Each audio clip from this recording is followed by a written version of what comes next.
皆さんこんにちは、つくみです。こちらは私の愛してやまない存在、チワワのリボンちゃんです。このチャンネルは田舎に移住してからの私たちの穏やかな日々の暮らしや、去年オープンした宿の話、そして DIY で家を直す過程など、私たちのリアルな日常を映す Vlog です。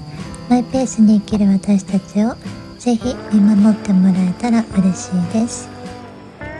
つくりぼチャンネル、おはようございます。今日もリボンちゃんは気持ちよさそうに眠っています。いつも目を開けたまま眠るリボンちゃん。そしてプチハプニング、赤楚カメラの付属品を見ていたら、なんと蜂が紛れ込んでいました。ホームセンターをいくつか回って洗面台を購入してきました。今回はおしゃれさではなく実用性を重視して選びました。帰ってきて夜な夜な取り付けたのですが、カメラを回さずに作業してしまったので途中からですみません。上の鏡の部分はこの壁が少し弱いんじゃないかと気になって、今日石膏ボード用のアンカーを買いに行ってきました。こちらがもともとついていたビス、この穴からビスを打って壁に固定をするようにできています。そしてその裏側の壁がここになるんですが、ビスを打つ場所をマークしてあります。だけど壁の強度的になんか薄そうな感じで少々不安になってます。そしてこれを取り付けるための石膏ボード用のアンカーがこちらです。それでは早速アンカーを取り付けていこうと思います。まずは取り付ける前に印をつけた場所、石膏ボードアンカーで隠れてしまうので大きめにマークし直しておきます。この壁紙結構安かったんですけど、私的にはすごくお気に入りの壁紙です。綺麗に貼れたところはこういうので隠れてしまったり、綺麗に貼れなかったところは隠れなかったり、逆だったらいいなって思うんですけど、そもそも貼る際にどこが隠れる部分になるのか考えておいたらよかったなと思います。見つけたの危ないよ。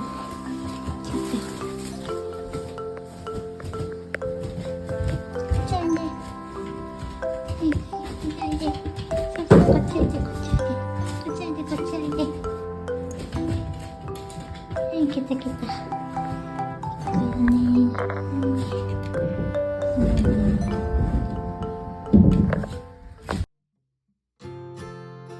いつも作業してると足元の方に来ているリボンちゃん。インパクトとかビスとか落とすと危ないので避難させてから作業の続きをします。いつもリボンちゃんが近くにいるのが当たり前になりすぎていて、たまに仕事などで離れる日があるとすごく寂しい気持ちになってしまいます。リボンちゃんも寂しがっているかなと思いながら急いで帰るんですが、意外とゆっくりと寝ていたんだろうなっていう寝起きの顔でお迎えしてくれたりします。トイレに行く時もどこに行く時もついてくるリボンちゃんですが、意外と私の方が依存しているのかもしれないなと感じてます。ボードアンカーがついたので鏡を取り付けていきます。今回なんでこのシンプルな洗面台を選んだかというと、この家今のところ私が住んでるんですが、いつか友達とシェアするかもしれないと考えています。で、もしシェアすることがなかったとしても、いつか自分が住まなくなった時には誰かに貸し出すことがあるかもしれません。もしくは売ることもあるかもしれないので、どちらかというと一般的な無難な洗面台を選びました。こういう既存の洗面台の方が実は歯ブラシを置けたりコンタクトを置けたりいろんなものが置けたりするので便利は便利ですよね。付属品のビスはこんな感じでキャップがついていて止めれるようになってるんですけど、すいません、動画がすごく見にくいですね。ビスを打ってからキャップを取り付けていきます。こんな感じでビスの頭にしっかりとはまるようにできています。ほんとうまいことできていますよね。こうやってできてるんだってことは実際やってみないとわからないものですよね。あとは上2つ取り付けたら完成です。こういうちょっと高いところを作業するときに背が高いと便利だなといつも感じます。上の方はこんな感じのキャップがついています。パチンとはめるだけなのでとっても簡単です。反対側も留めていきます。この部分には電球を入れてカバーをつけたら完成です。電球もついているのでこれを取り付けていこうと思います。左手で作業して右手で撮影しているのですごい不器用そうに見えると思いますが、私は本当に不器用です。今までは周りに不器用な人だらけすぎて自分が器用なように感じていたのですが、最近は器用な人にばかり出会うので自分がすごい不器用だったんだなということに気づいてしまいました。電気のスイッチオン。こんな感じで電気がつきました。洗面台はこれで完成です。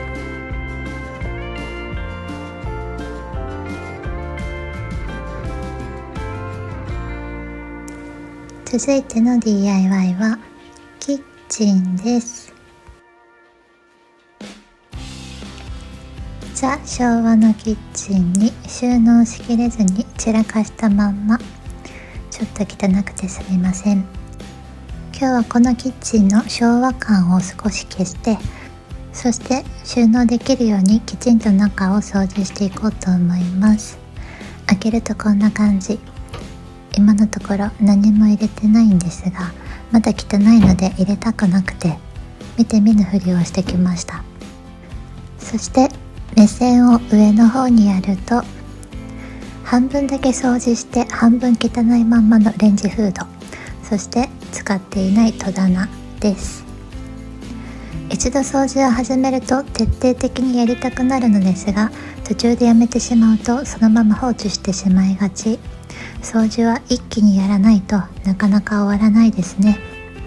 今日は何が何でも終わらせるぐらいのつもりで一気にやろうと思います。こちらレンジフード用の油汚れ用の洗剤です。とっても大切なのはこの手袋。アトピーなので手がすぐ荒れてしまいます。必ず掃除の際には手袋をするようにしています。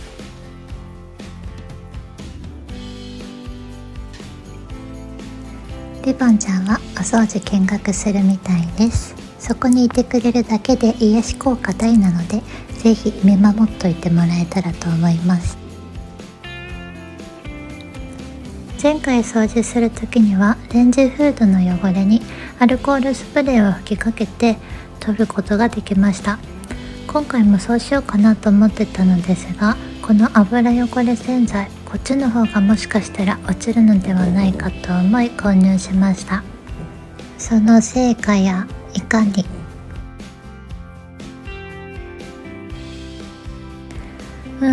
期待してたほど落ちないですね。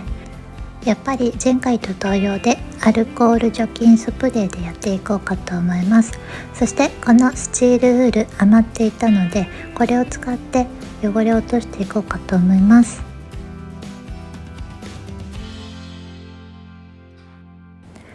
めっちゃいいですね。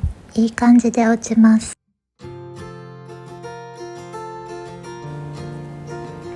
ちょっと恥ずかしいんですけど、何かこう掃除する時ってゴシゴシしてると体中プルプルなりませんか？これは私が運動音痴だからでしょうか？普通腕だけ動かすとかできるものですか？はい、レンジフードがとっても綺麗になりました。ピカピカです。綺麗になるとやっぱ気持ちがいいですね。では次はこの釣り戸棚の中も掃除していきます。ちなみにこの紐も取り替えました。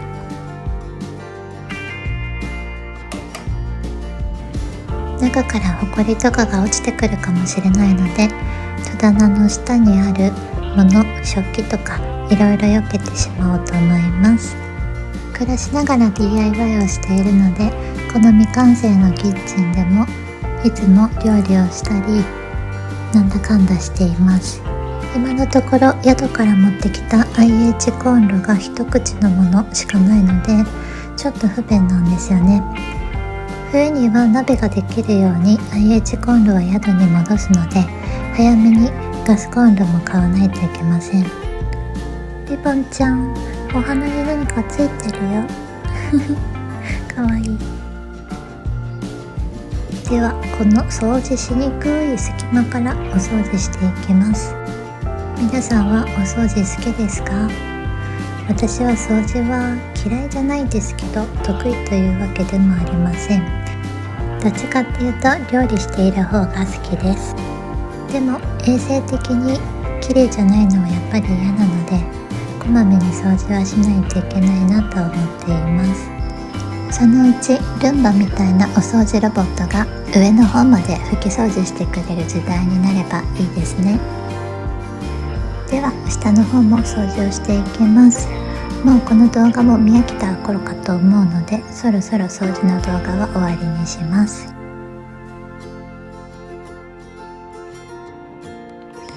待ちくたびれてしまったリボンちゃんと一緒にお散歩に行ってきます。すっかり秋の空ですね。風が涼しくなって夕方はひんやりとしてきました。買い出しに行くのがめんどくさかったので、今日はあるものでご飯を食べます。うどん、カニ玉うどんです。玄関の隙間から赤ちゃんヤモリが入ってきてしまいました。とりあえず様子を見ることにします。今日のところはおやすみなさい。翌朝起きるとまずコーヒーを入れます。毎日ハンドドリップでコーヒーを飲むのが日課です。それにしてもこの場所、電子レンジの上でコーヒーを入れています。炊飯器も置いてあり、なんだかくちゃくちゃな感じです。ブルーシールアイスとコラボのココナッツサブレをいただきます。それではプチ DIY を始めます。きれいにしたキッチンの棚にこのカッティングシートを貼り付けていきます。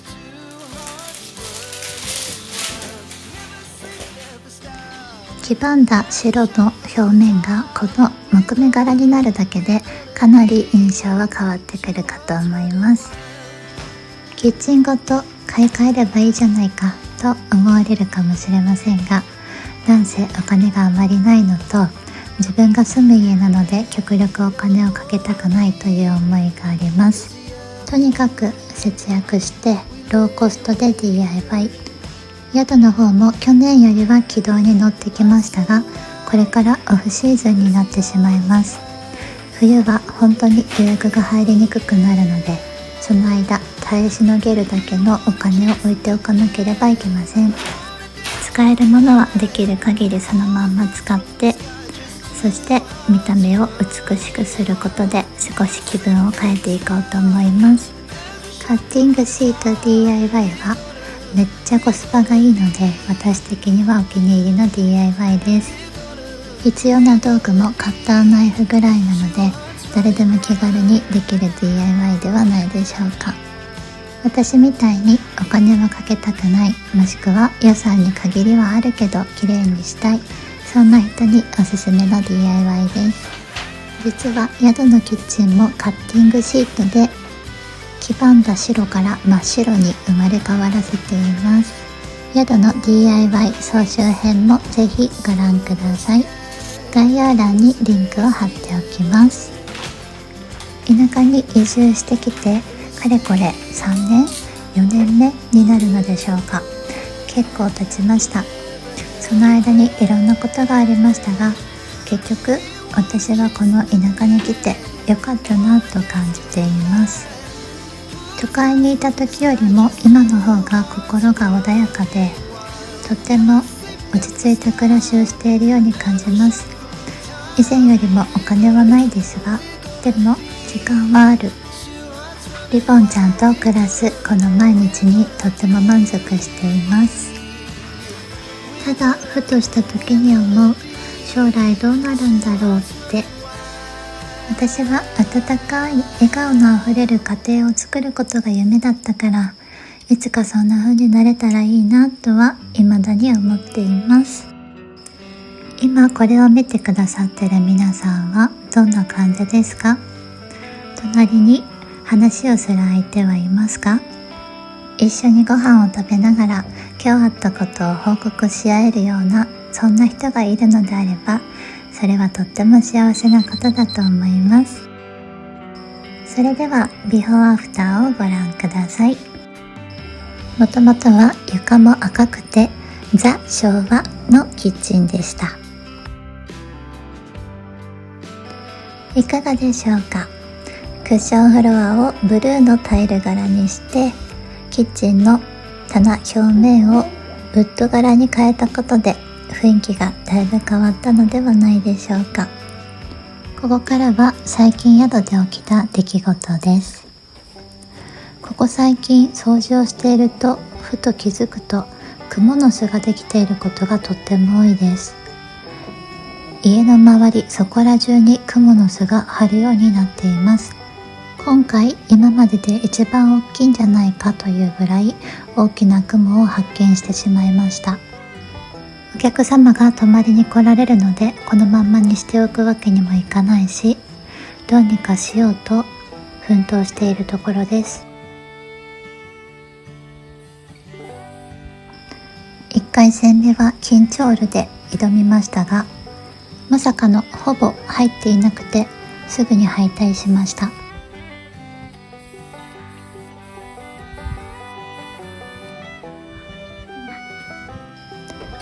虫用のスプレーがもうなくて、ダメ元でサラテクトで挑戦です。2回戦目サラテクト、あれ、意外と効果があるかもしれません。何やらちょっと苦しそうにしているような気がします。なんかごめんね。3回戦目、おもちゃのバットで挑みます。これはバットで叩き潰そうと思っているわけではなくて、この糸をどうにか切りたい、そして雲を落としたい、そう思ってバットで挑んでいます。スプレーよりもうまくいきそうな気はするのですが、ちょっと高すぎて届かないんですよね。ということでバットも失敗。というわけで4回戦目、早くこれを持ってこればよかったのですが、虫取り網を見つけました。クモの巣に絡まって動けなくなっているようで、この戦いはすでに私の方が有利なようです。この映像で見ているよりもリアルに見ると結構大きくて、かなりビビってます。だってこんな色のクモ、都会では見ないですよね。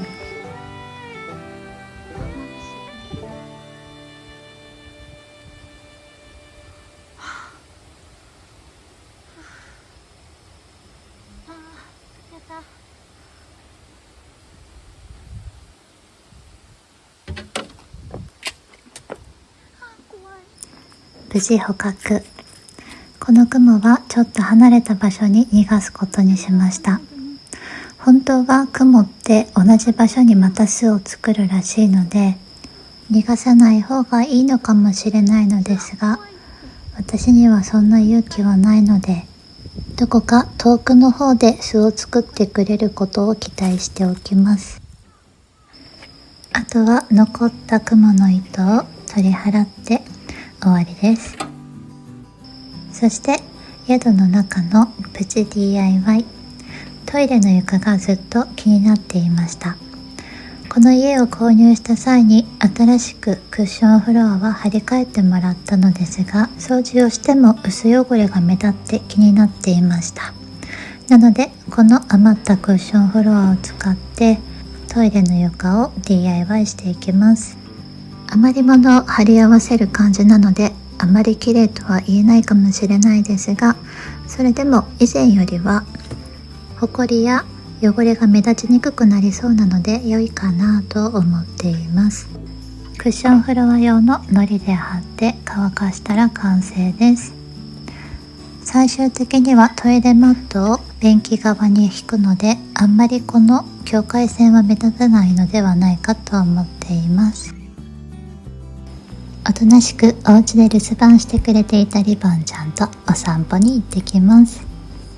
夏の間は暑くて疲れやすかったのか、夕方お散歩に行っても途中で座ってしまっていたリボンちゃんが、最近はどこまででも歩く勢いでスタスタスタスタと歩いています。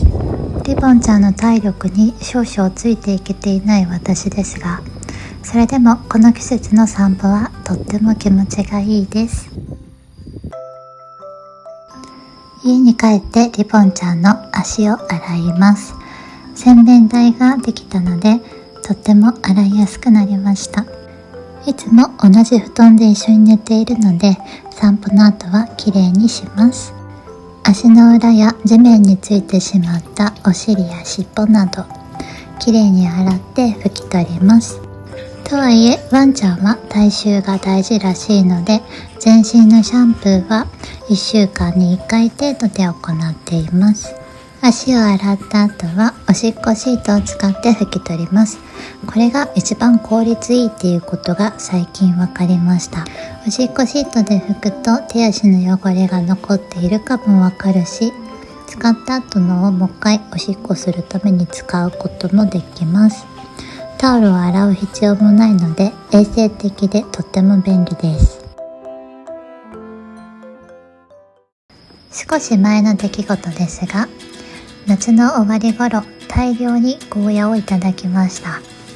一人では食べきれないのでどうしたものかなと思っていたのですが、佃煮みたいにすることで長持ちするし、ゆっくりと食べることができました。